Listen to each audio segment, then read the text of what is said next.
प्रिय साथियों, जीवन एक अनमोल अवसर है। यह अवसर हमें सत्य को जानने, दुहक से मुक्त होने और अपने भीतर शांति को खोजने के लिए मिला है। यह शरीर नश्वर है, यह संसार क्षणभंगुर है, परंतु आत्मा की चेतना अमिट है। इसलिए मैं तुमसे कहता हूं, जागो, अपने भीतर के अज्ञान को दूर करो और सत्य के प्रकाश की ओर अग्रसर हो जाओ। मनुष्य का सबसे बड़ा शत्रु उसका अपना विकार युक्त मन है। क्रोध, लोभ, मोह और ईर्ष्या ये ही दुहक के मूल कारण है। जब तक मन पर इनका अधिकार है तब तक शांति नहीं मिल सकती। इसलिए पहले अपने मन को समझो, ध्यान से, संयम से और सम्यक दृष्टि से अपने विचारों का निरीक्षण करो। एक शांत मन ही सच्चे सुख की कुंजी है। जिस प्रकार एक दीपक अंधकार में प्रकाश फैलाता है, उसी प्रकार एक जागरूक मन समस्त अज्ञान को समाप्त कर देता है। यदि तुम चाहते हो कि जीवन में सुख और शांति मिले, तो पहले अपने भीतर की आग बुझाओ। वह आग जो तुम्हें क्रोधित करती है, जो तुम्हें लालची बनाती है, जो तुम्हें अहंकारी बना देती है, उसे बुझाओ। जब भीतर की आग शांत होगी, तभी तुम शीतलता का अनुभव करोगे। सत्य की राह कठिन अवश्य है, पर असंभव नहीं। एक बार जब तुम अपने भीतर झांकना शुरू करोगे, तो तुम्हें ज्ञात होगा कि सच्चा सुख बाहरी वस्तुओं में नहीं है, न धन में, न प्रतिष्ठा में, न दूसरों की प्रशंसा में। सच्चा सुख आत्मबोध में है, स्वयं को जानने में, अपने भीतर की शांति में। इसलिए बाहर मत दौड़ो, भीतर की यात्रा करो। यह यात्रा ही निर्वाण की ओर ले जाती है। स्मरण रखो, हर क्षण महत्वपूर्ण है। जो समय एक बार चला जाता है, वह लौट कर नहीं आता। इसलिए हर दिन, हर पल को जागरूकता के साथ जियो। अपने कर्मों को, अपने विचारों को और अपनी वाणी को शुद्ध बनाओ, क्योंकि जैसा तुम सोचते हो वैसे ही तुम बन जाते हो। यदि मन पवित्र है तो जीवन भी पवित्र हो जाता है। मैं तुमसे यह नहीं कहता कि संसार का त्याग कर दो, पर मैं यह अवश्य कहता हूं कि अपने भीतर मोह का त्याग करो। यह संसार एक जलते हुए घर के समान है। यहां कोई वस्तु स्थायी नहीं है। आज जो तुम्हारा है, कल वह किसी और का हो जाएगा। इसलिए संपत्ति से मोह मत रखो, संबंधों में आसक्ति मत रखो। प्रेम करो, करुणा रखो, लेकिन बांधो मत और बंधो मत।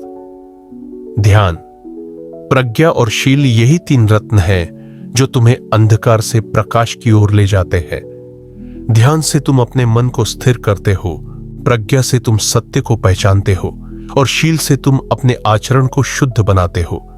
यह त्रिरत्न तुम्हें भीतर से बदल देते हैं, और जब भीतर परिवर्तन आता है तो बाहरी संसार भी सुंदर प्रतीत होता है। बाहर के संसार को बदलने से पहले अपने भीतर की सोच को बदलो। यदि तुम्हारा दृष्टिकोण सकारात्मक होगा तो कठिनाइयां भी अवसर बन जाएंगी। यदि तुम हर चुनौती को सीखने का माध्यम समझोगे तो असफलता भी तुम्हें आगे बढ़ने की प्रेरणा देगी। यही जीवन का रहस्य है, परिवर्तन को स्वीकार करना और हर परिस्थिति में शांत रहना। मैंने स्वयं राजमहल को त्यागा, क्योंकि मैंने जाना कि सांसारिक सुख क्षणिक है। मैंने तपस्या की, ध्यान किया और अंत में आत्मबोध को प्राप्त किया। मैंने देखा कि जीवन का मूल उद्देश्य केवल जीना नहीं है, बल्कि जागना है। जागो अपने भीतर के अंधकार से, जागो अपनी सोई हुई चेतना से। जब तुम भीतर से जाग जाओगे तो तुम्हें कोई भी दुहक तोड़ नहीं पाएगा। करुणा और प्रेम को अपने जीवन का मूल बनाओ। किसी भी प्राणी को दुख न पहुंचाओ, न वाणी से, न कर्म से और न विचार से। जब तुम सबके लिए करुणा रखोगे तो यह ब्रह्मांड भी तुम्हारे लिए करुणा बरसाएगा। जैसा तुम दूसरों के लिए सोचते हो, वैसा ही ब्रह्मांड तुम्हारे लिए रचता है। इसलिए अपने हृदय को स्वच्छ बनाओ। तुम्हारा जीवन तभी सार्थक है जब तुम दूसरों के जीवन में भी प्रकाश ला सको। जैसे दीपक स्वयं जलकर दूसरों को रोशनी देता है, वैसे ही तुम्हें भी अपनी चेतना से दूसरों को दिशा देनी है। यह सेवा, यह करुणा ही तुम्हें महान बनाती है, न कि धन, न कि पद, न कि मान सम्मान। हर दिन स्वयं से यह प्रश्न करो, क्या मैं आज और अधिक जागरूक हुआ? क्या मैं आज किसी को मुस्कान दे सका? क्या मैं अपने भीतर की अशांति को थोड़ा कम कर सका? यदि उत्तर हां है तो समझो कि तुम सही मार्ग पर हो, और यदि नहीं तो स्वयं को दोष न दो, बस अगला क्षण बेहतर बनाने का प्रयास करो। ध्यान रखो, परिवर्तन धीरे धीरे आता है। जिस प्रकार एक एक बूंद से घड़ा भरता है, उसी प्रकार प्रतिदिन के छोटे छोटे प्रयास अंततः एक महान परिवर्तन लाते हैं। इसलिए कभी भी हार मत मानो। चाहे कितनी भी बार गिरो, हर बार उठो और पुनः अपने लक्ष्य की ओर चल पड़ो। सत्य, अहिंसा, शील, ध्यान और करुणा, यही मेरे संदेश है। इन्हें अपने जीवन में उतारो। यह कोई धार्मिक उपदेश नहीं, यह जीवन की यथार्थ शिक्षा है। जब तुम इन सिद्धांतों को अपनाओगे तो तुम्हारा जीवन भी एक प्रकाश स्तंभ बन जाएगा, जो न केवल तुम्हारा मार्ग रोशन करेगा बल्कि दूसरों के लिए भी दिशा दिखाएगा। अंत में मैं यही कहूंगा, अप्प दीपो भव, अर्थात स्वयं दीपक बनो। दूसरों पर निर्भर मत रहो, अपने भीतर का प्रकाश जलाओ। तुम में वह सामर्थ्य है, तुम में वह बुद्धत्व है, बस आवश्यकता है तो उसे जागृत करने की। और जब वह जागरण होगा तो तुम्हारे भीतर एक नई क्रांति जन्म लेगी, जो तुम्हें दुख से मुक्त कर देगी और शांति के महासागर में पहुंचा देगी। प्रिय साधकों, मैं तुमसे फिर कहता हूं, यह जीवन केवल सांस लेने और मृत्यु की प्रतीक्षा करने का नाम नहीं है। जीवन का सार इस बात में है कि हम हर क्षण को कैसे जीते हैं, हर परिस्थिति में किस प्रकार प्रतिक्रिया करते हैं और अपने भीतर के भावों को किस दिशा में ले जाते हैं। याद रखो, जीवन तुम्हारे बाहरी हालातों से नहीं बल्कि तुम्हारे आंतरिक दृष्टिकोण से आकार लेता है। जब तक तुम यह नहीं समझते कि तुम्हारे सुख दुख का मूल तुम्हारे मन में है, तब तक तुम बार बार संसार में भटकते रहोगे। जैसे एक किसान अपने खेत को निरंतर निंदाई गुड़ाई करके उपजाऊ बनाता है, वैसे ही तुम्हें भी अपने मन रूपी खेत को स्वच्छ, शांत और उपजाऊ बनाना होगा। यह कार्य आसान नहीं है। मन चंचल है, इंद्रियां बलवान है और संसार मोहक है, परंतु जो साधक संयम और धैर्य के साथ अपने भीतर की इस अशांति को साधता है, वही अंततः सच्चा विजेता बनता है। बाहरी युद्ध जीतना आसान है, परंतु आत्मविजय सबसे महान विजय है। जो स्वयं पर विजय पा लेता है, वही सच्चा बुद्ध बनता है। ध्यान इस आत्मविजय का सबसे प्रभावशाली साधन है। ध्यान कोई जादू नहीं, कोई रहस्य नहीं, यह एक अभ्यास है। एक अभ्यास जो मन को स्पष्ट करता है, विचारों को स्थिर करता है और अंततः आत्मा को उसके शुद्ध रूप में प्रकट करता है। ध्यान का अभ्यास प्रारंभ में कठिन प्रतीत होता है, क्योंकि मन बार बार भटकता है, लेकिन जैसे जैसे तुम अभ्यास करते हो, वैसे वैसे मन की गति धीमी होती जाती है और अंततः वह स्थिरता को प्राप्त करता है। मनुष्य की सबसे बड़ी भूल यह है कि वह बाहर की वस्तुओं में स्थायित्व खोजता है, जबकि यह संसार ही अस्थायी है। रूप, रंग, स्वाद, गंध और स्पर्श, ये सब बदलने वाले हैं। आज जो प्रिय है, कल अप्रिय हो सकता है। जो अभी सुंदर है, वह समय के साथ नष्ट हो जाएगा। इसलिए मैं तुमसे कहता हूं, अनित्य को पहचानो। जो भी चीज अस्थायी है, उसमें अपनी पहचान मत खोजो, उसमें सुख मत ढूंढो। जब तुम अनित्य को समझोगे, तभी निराश्रयता को स्वीकार कर पाओगे, और यही स्वीकार करना तुम्हें निर्वाण की ओर ले जाता है। कई लोग यह सोचते हैं कि शांति बाहर से आती है, किसी विशेष स्थान पर जाकर, किसी विशेष वस्तु को पाकर या किसी विशेष व्यक्ति के साथ रहकर। लेकिन सच्चाई यह है कि जब तक तुम्हारा मन अशांत है, तब तक कोई भी परिस्थिति तुम्हें संतोष नहीं दे सकती।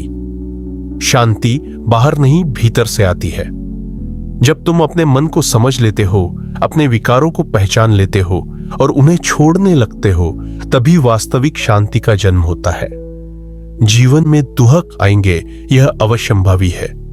जन्म, वृद्धावस्था, रोग और मृत्यु ये सभी दुहक है। प्रिय से वियोग, अप्रिय से मिलन, इच्छाओं की पूर्ति न होना ये सब जीवन के अंग है। परंतु दुख से पीड़ित होना हमारी अपनी प्रतिक्रिया है। यदि तुम इन दुखों को समझकर उन्हें जीवन की यथार्थता मानकर स्वीकार करते हो तो वे तुम्हें पीड़ा नहीं देंगे बल्कि ज्ञान देंगे। इसलिए मैंने कहा दुख है, दुख का कारण है, दुख की निवृत्ति है और दुख से मुक्ति का मार्ग है। यही 4 आर्य सत्य हैं, यही मेरे समस्त उपदेशों का मूल है। यह मार्ग दुख से मुक्ति का मार्ग अष्टांगिक मार्ग है। सम्यक दृष्टि, सम्यक संकल्प, सम्यक वाणी, सम्यक कर्म, सम्यक आजीविका, सम्यक प्रयास, सम्यक स्मृति और सम्यक समाधि, यही 8 अंग हैं जो जीवन को पूर्णता की ओर ले जाते हैं। यदि तुम प्रतिदिन इन अंगों को अपने जीवन में उतारो तो तुम न केवल अपने जीवन को बदल सकते हो बल्कि दूसरों के लिए भी प्रेरणा बन सकते हो। हम सब में एक बीज छुपा हुआ है, बुद्धत्व का बीज। यह बीज प्रेम का है, करुणा का है, ज्ञान का है, जागरूकता का है। परंतु यह बीज तब तक अंकुरित नहीं होता जब तक तुम उसे आत्मनिरीक्षण, साधना और सेवा के जल से नहीं सींचते। जो मनुष्य यह समझ लेता है कि जीवन केवल पाने के लिए नहीं बल्कि बांटने के लिए है, वही इस बीज को खिला सकता है। इसलिए सेवा करो, करुणा रखो और अपने जीवन को एक उपयोगी वृक्ष बनाओ जो सबको छाया दे सके। अपने जीवन की तुलना दूसरों से मत करो। हर आत्मा की यात्रा अलग है।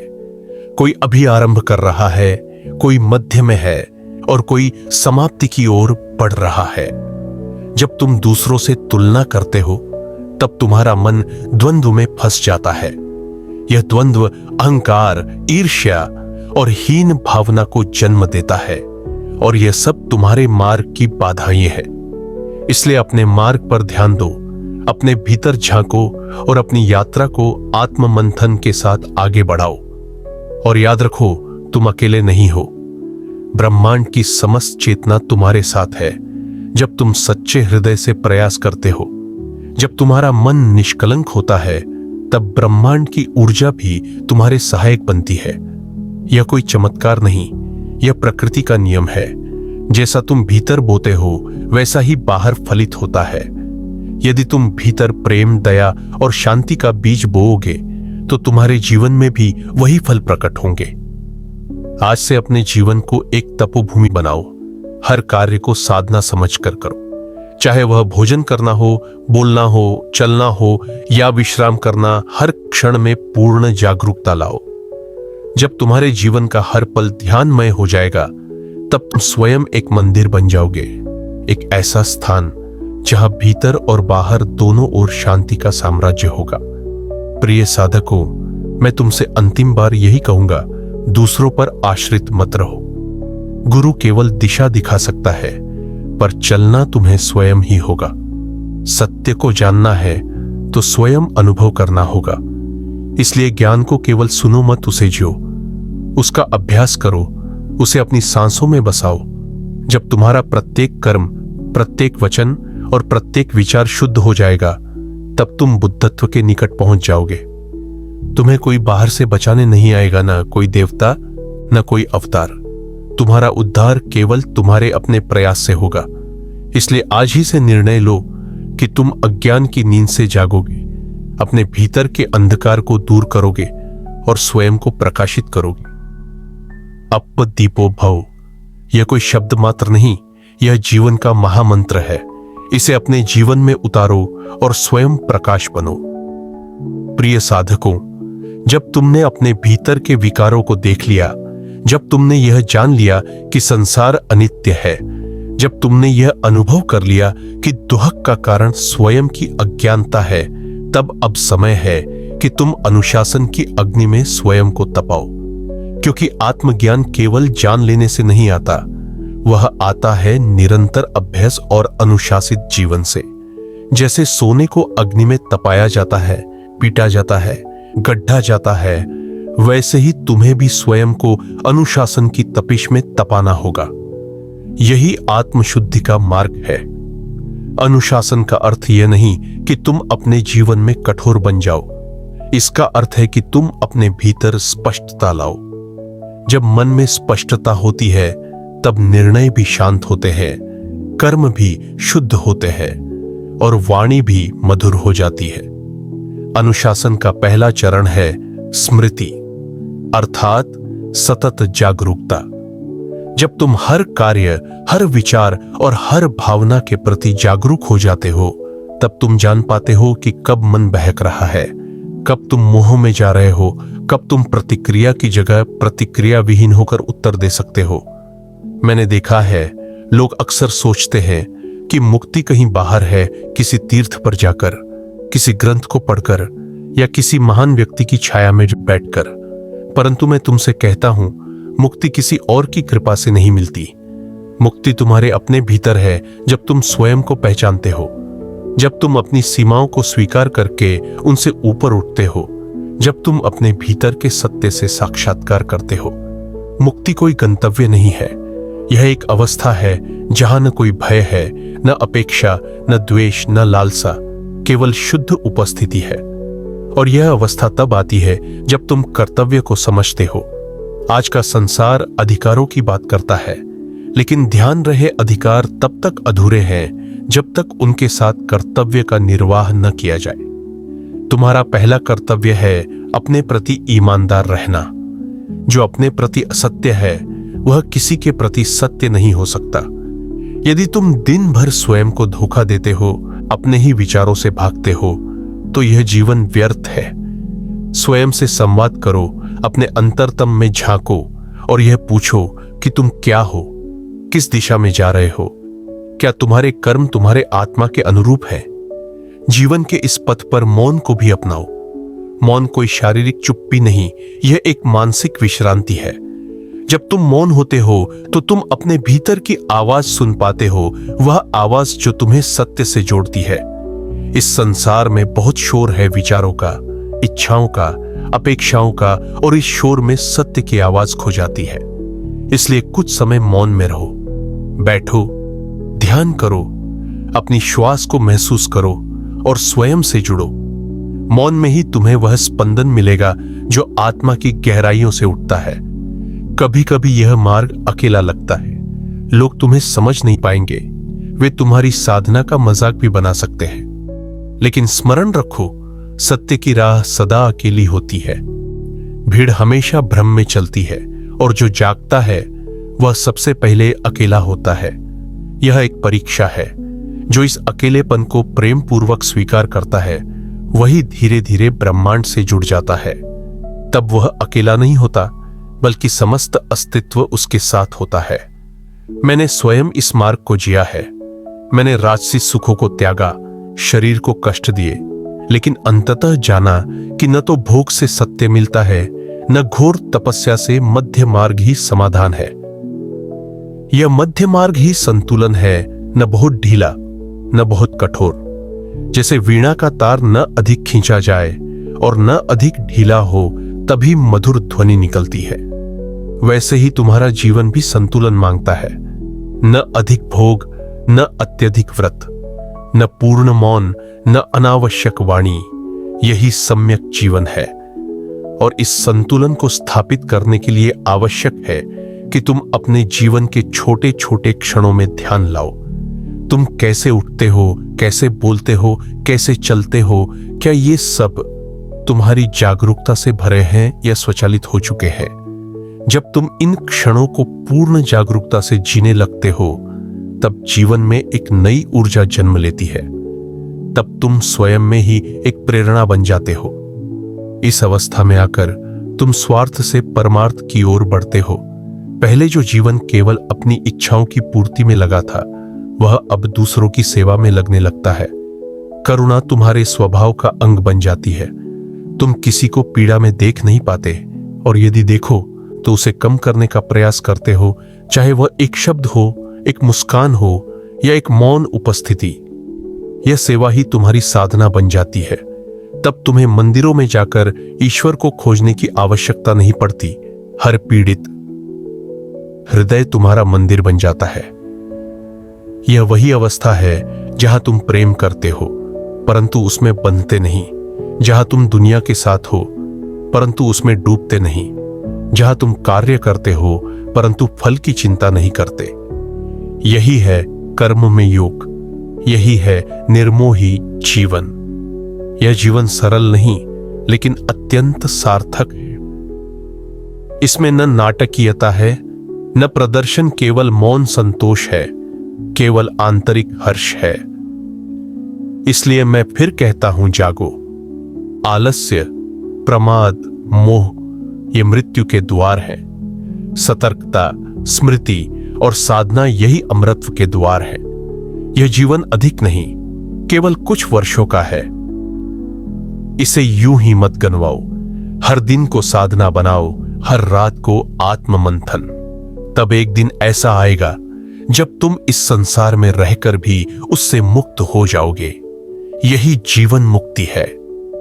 अंत में एक बार फिर मैं वही कहता हूं, अप्पदीपो भव, अर्थात स्वयं दीपक बनो। दूसरों के दीप से केवल राह दिखती है पर चलना तुम्हें स्वयं है। दूसरों का ज्ञान प्रेरणा दे सकता है पर अनुभव तुम्हारा अपना होगा। इसलिए अब प्रतीक्षा मत करो। जीवन पल पल खिसक रहा है।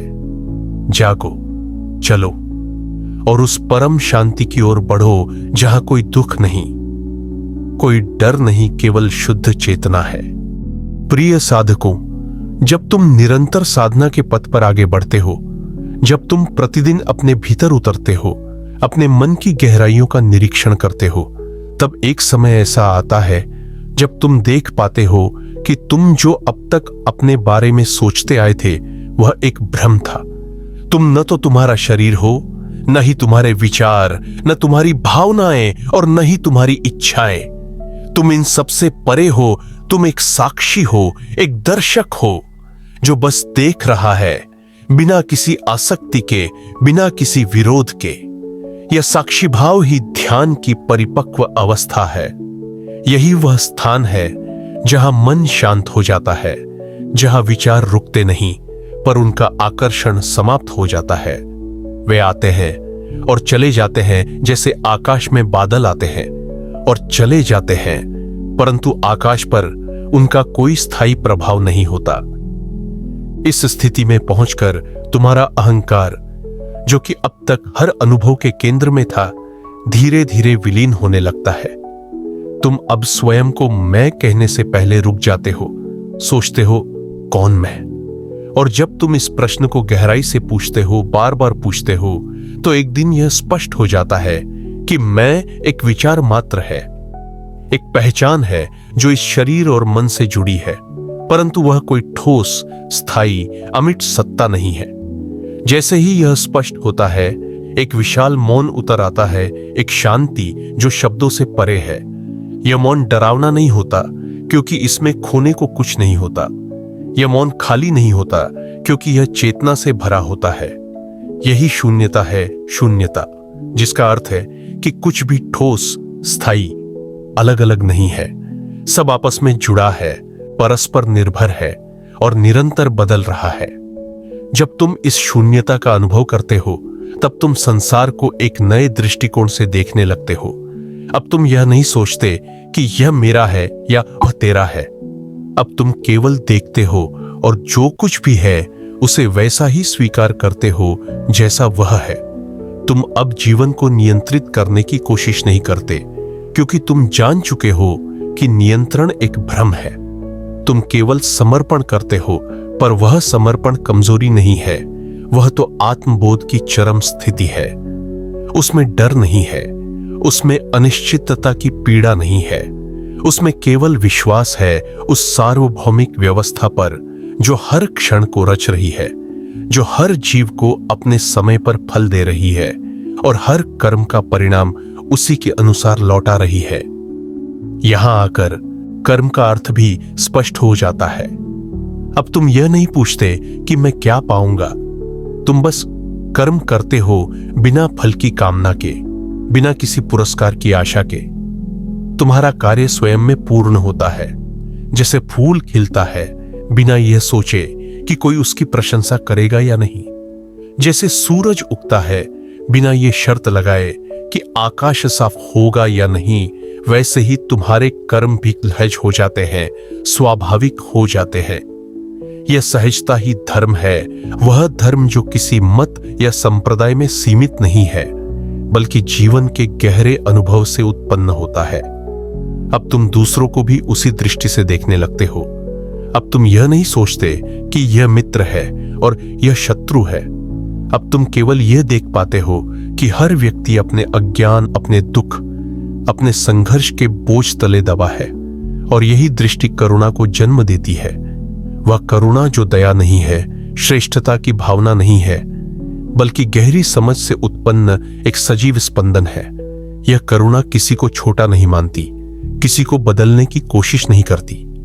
यह केवल एक मौन उपस्थिति बन जाती है जो दूसरों को भी अपनी चेतना से जोड़ने लगती है। अब तुम्हारा जीवन केवल तुम्हारा नहीं रहता। अब तुम चलते हो तो वह चलना एक ध्यान होता है। अब तुम बोलते हो तो वह वाणी सत्य से जन्मी होती है। अब तुम रहते हो तो वह रहना केवल एक जीव के रूप में नहीं, बल्कि एक चैतन्य स्रोत के रूप में होता है। यही है निर्वाण। यह कोई मृत्यु के बाद मिलने वाली दशा नहीं है। यह इसी जीवन में, इसी शरीर में, इसी क्षण में अनुभव की जा सकती है जब तुम संपूर्ण रूप से जाग जाते हो। और मैं फिर कहता हूं, यह जागरण किसी विशेष स्थान, काल या गुरु का मोहताज नहीं है। यह जागरण तो तब होता है जब साधक स्वयं को ईमानदारी से देखने लगता है, जब वह अपने भीतर की गहराई में उतरने का साहस करता है, और जब वह यह स्वीकार कर लेता है कि उसे किसी से कुछ नहीं चाहिए। यही अभय की अवस्था है, जहां कोई डर शेष नहीं, कोई अपेक्षा शेष नहीं। और जब डर समाप्त हो जाता है, तब प्रेम जन्म लेता है, शुद्ध निःस्वार्थ प्रेम, जो न बांधता है न बांधता है। साधकों, मैं इस समापन की ओर आते हुए तुमसे केवल यही कहता हूं, इस सत्य को केवल सुनो मत, इसे जीवन बनाओ। ध्यान को केवल अभ्यास मत समझो, इसे अपनी सांस बना लो। मौन को केवल तपस्या मत मानो, इसे अपने अंतःकरण की गहराई में उतारो। जब तुम ऐसा करोगे, तब तुम देखोगे कि तुम में और मुझ में कोई भेद नहीं था। तब तुम जानोगे कि बुद्ध कोई व्यक्ति नहीं, एक अवस्था है, और वह अवस्था तुम में भी है, हमेशा से है, बस जागरण की प्रतीक्षा में। इसलिए एक बार फिर, अंतिम बार मैं कहता हूं, अपदीपो भव, स्वयं दीपक बनो। कोई और नहीं आएगा तुम्हें बचाने, कोई और नहीं बताएगा कि तुम्हारा सत्य क्या है। यह सब तुम्हें स्वयं जानना होगा, स्वयं अनुभव करना होगा। और जब तुम उस अनुभव में प्रवेश करोगे, तब तुम जानोगे कि तुम कभी खोए नहीं थे। तुम तो सदा से उसी सत्य के अंश थे जिसे तुम बाहर खोजते रहे। जब कोई साधक निरंतर अभ्यास, आत्मनिरीक्षण और समर्पण की साधना करते करते स्वयं के भीतर उस प्रकाश को पा लेता है, जो न कहीं बाहर है, न किसी ग्रंथ में, न किसी गुरु के पास, बल्कि केवल उसकी अपनी चेतना में छिपा था, तब वह बुद्धत्व को प्राप्त करता है। और वह अवस्था कोई कल्पना नहीं, कोई कथा नहीं, बल्कि पूर्ण यथार्थ होती है, इतनी वास्तविक कि उसके बाद और कुछ जानने, पाने, होने या करने को कुछ शेष नहीं रहता।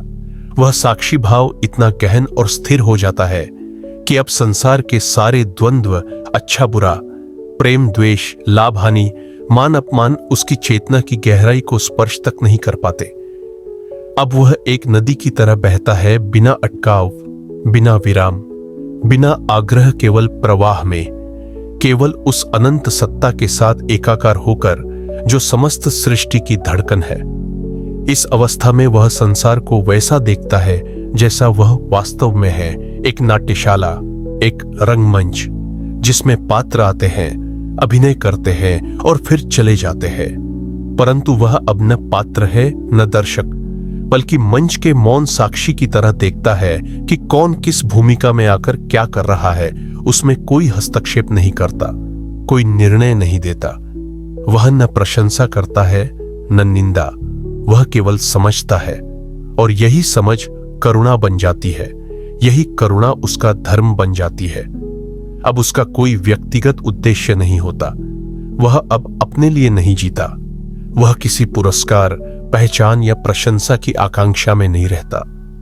वह अब केवल एक माध्यम बन जाता है उस दिव्य चेतना का जो प्रत्येक प्राणी के भीतर विद्यमान है लेकिन सुप्त है। वह उसी चेतना को जगाने आता है बिना शोर किए, बिना घोषणा किए, और उसका जीवन स्वयं एक संदेश बन जाता है। वह बोलता भी है तो मौन की भाषा में, चलता भी है तो शांति की ध्वनि में, देखता भी है तो करुणा की दृष्टि से, और स्पर्श करता है तो आत्मा को। अब वह किसी धर्म का अनुयायी नहीं होता क्योंकि वह स्वयं धर्ममय हो चुका होता है। न वह हिंदू होता है, न बौद्ध, न मुस्लिम, न ईसाई। वह केवल एक जागृत आत्मा होता है और यही उसकी पहचान है। वह किसी पूजा पाठ में नहीं बंधा होता, किसी कर्मकांड में उसकी श्रद्धा नहीं होती। उसकी उपासना अब जीवन के हर क्षण में होती है। हर सांस एक प्रार्थना बन जाती है, हर विचार एक समर्पण, हर कार्य एक ध्यान। अब वह किसी विशेष स्थान की तलाश में नहीं रहता, उसे कहीं जाना नहीं, कुछ पाना नहीं, कुछ बचाना नहीं। वह हर स्थान पर घर जैसा महसूस करता है, हर क्षण को पूर्ण रूप से जीता है और मृत्यु को भी उतनी ही सहजता से स्वीकार करता है जितनी सहजता से वह सूर्योदय को देखता है, क्योंकि अब उसे पता है कि मृत्यु अंत नहीं, केवल एक रूपांतरण है। जैसे लहर समुद्र में विलीन हो जाती है, वैसे ही वह भी उस अनंत चेतना में विलीन हो जाएगा जहां से वह आया था। अब उसे दूसरों को बदलने की इच्छा नहीं होती। वह समझ चुका होता है कि हर आत्मा अपनी गति से चलती है और हर अनुभव, चाहे वह दुखद हो या सुखद, आवश्यक है आत्मा की यात्रा में। वह केवल अपनी उपस्थिति से वातावरण को बदलता है, बिना उपदेश दिए, बिना आग्रह किए, केवल मौन की शक्ति से। उसके पास बैठकर भी लोग शांति महसूस करते हैं, क्योंकि उसके भीतर जो मौन है वह वाणी से अधिक प्रभावशाली होता है। वह ऊर्जा बन चुका होता है और ऊर्जा शब्दों से परे कार्य करती है। अब उसका जीवन एक दीपक की तरह होता है जो स्वयं जलता है और दूसरों को राह दिखाता है, परंतु किसी को बांधता नहीं, किसी पर अधिकार नहीं जताता। वह जानता है कि हर दीपक को स्वयं जलना होगा और इसलिए वह केवल प्रेरणा देता है, न ज्ञान थोपता है, न मार्ग तय करता है।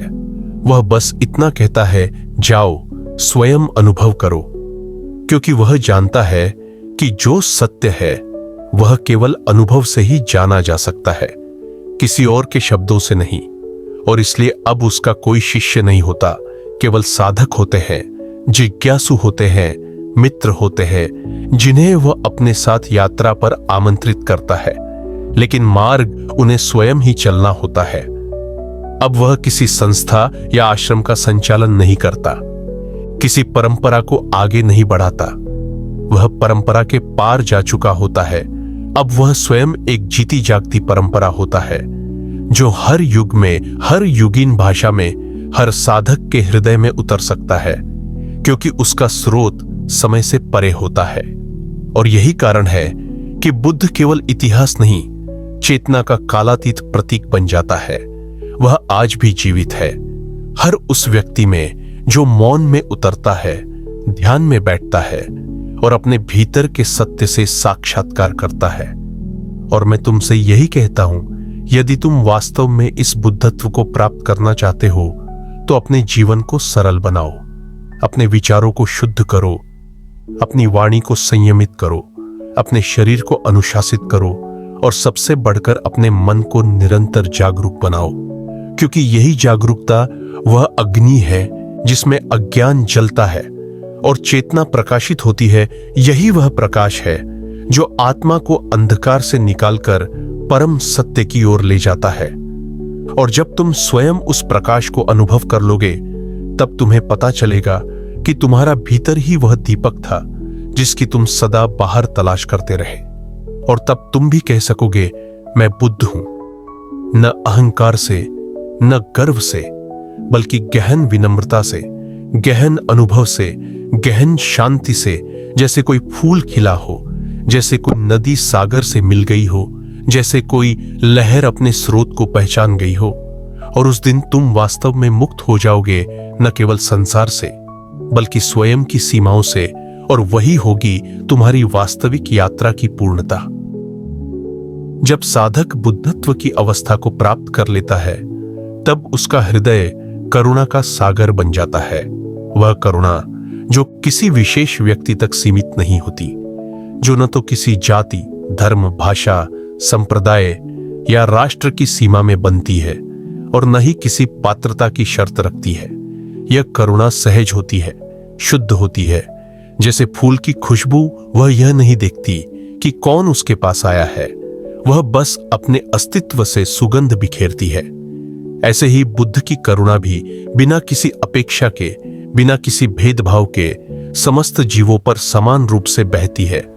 मनुष्य हो या पशु, ज्ञानी हो या अज्ञानी, मित्र हो या शत्रु, सब उसी करुणा की धारा में सम्मिलित हो जाते हैं।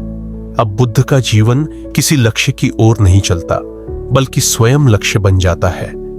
वह अब किसी सिद्धि की कामना नहीं करता, क्योंकि वह जान चुका होता है कि सत्य कोई उपलब्धि नहीं, बल्कि एक अनुभूति है।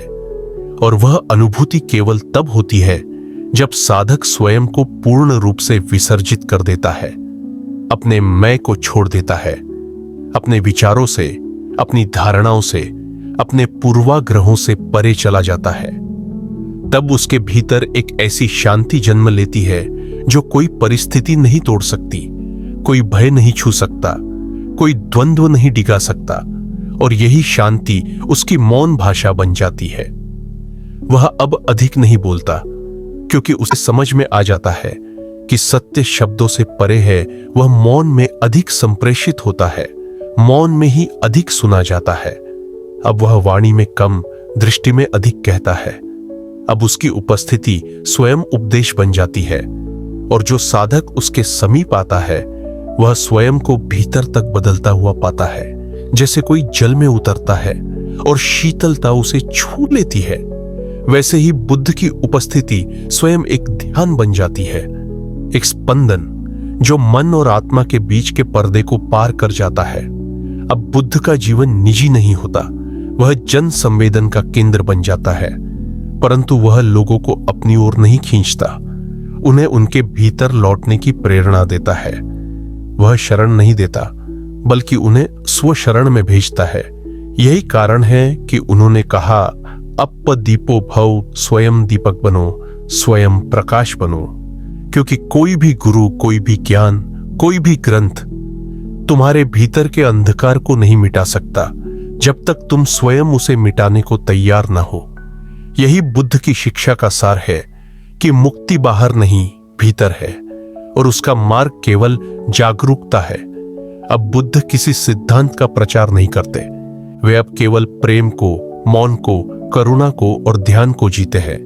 और इस जीवन को देखकर लोग स्वयं बदलते हैं।